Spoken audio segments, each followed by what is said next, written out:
வணக்கம், நான் உங்கள் மீனாட்சி. அதிரசம் எப்படி செய்யலாம்னு பார்க்கலாமா? அதிரசம் வந்து ரொம்ப கஷ்டம் இல்ல. அந்த பாகு மட்டும் எடுத்துட்டீங்கன்னா வெரி சிம்பிள். ரொம்பவே நல்லா வரும். அதே அதிரசம் மாவு வச்சு அடுத்து நான் ஒரு முட்டை அதிரசம் ஒன்று போடுறேன். இன்கேஸ் உங்களுக்கு அதிரசம் நல்லா வரலைன்னா கூட அந்த பேட்டரை யூஸ் பண்ணி அந்த முட்டை அதிரசம் நீங்க எந்த மாவுல வேணா பண்ணலாம். அவ்வளவு சூப்பரா வரும். வாங்க அதிரசம் எப்படி செய்யலாம்னு பார்க்கலாமா? 2 மணி நேரம் ஊறின பச்சரிசியை தண்ணியை வடிச்சிட்டு இப்படி நல்லா காய வச்சு தண்ணியில் ட்ரையாக கரெக்டாக இருக்கணும். ஒரு 8 ஏலக்காய் போல உரிச்சு போட்டிருக்கேன். இது போட்டு நம்ம அரைக்கணும். நம்ம அரிசி அரைச்சோம்ல, அரைச்சி நான் சளிச்சிருக்கேன். இந்த பாருங்க, இந்த அளவு சளிச்சிக்கணும். ரொம்ப நைஸாக வேணா லேசாக குறைக்குறன்னு தான் நல்லா இருக்கும். நம்ம இருக்கும் அப்படியே லைட்டாக அமிச்சு வச்சிடணும். ஏன்னா அதிரசத்துக்கு மட்டும் இந்த மாவு கொஞ்சம் காயாமல் இருக்கணும். அதான் நல்லா இருக்கும். இது நான் 3 கப்படி அரிசி எடுத்தேன். ஒன்றுக்கு வந்து 3/4 கப்பு வெல்லம். நீங்கள் எதில் அரிசி எடுக்கிறீங்களோ அதில் 3/4 கப்பு வெல்லம் எடுத்துக்கணும். ஒரு பாத்திரத்தில் போட்டுக்கலாம். 2 இதில் வந்து இதெல்லாம் ஒரு 1/2 கப்பு தண்ணி விட்டு கரைச்சிக்கலாம். வச்சிருக்கேன். இதில் வடிச்சிக்கலாம். நம்ம எதில் கிண்ட போகிறோமோ அந்த பாத்திரத்தில் வடிச்சிக்கலாம். கல் மண் தூசிலாம் இருக்கும், அதனால் வடிச்சிருச்சிங்க. அதை வந்து கொதிக்க ஆரம்பிச்சுட்டு நான் மீடியமாக வச்சுருக்கேன். காஞ்சிட்ருக்கேன்.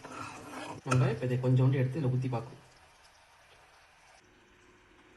இப்படி எடுத்து பாருங்க, எடுத்து உருட்டினீங்கன்னா உருட்ட வரும். இதுதான் சரியான பதம்.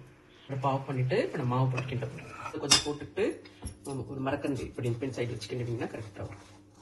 இல்லை மத்து காம்பு நீங்கள் எதை வேணா வச்சு கிண்டலாம்.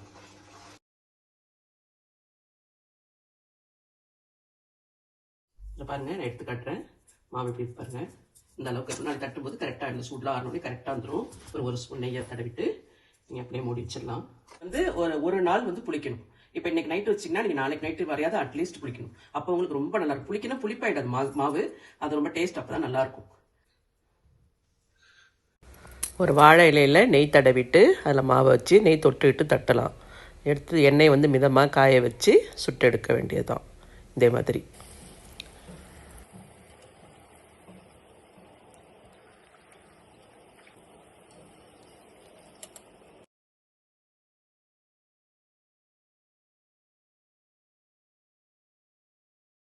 இந்த வீடியோ உங்களுக்கு பிடிச்சிருந்ததுன்னா லைக் பண்ணுங்க, ஷேர் பண்ணுங்க.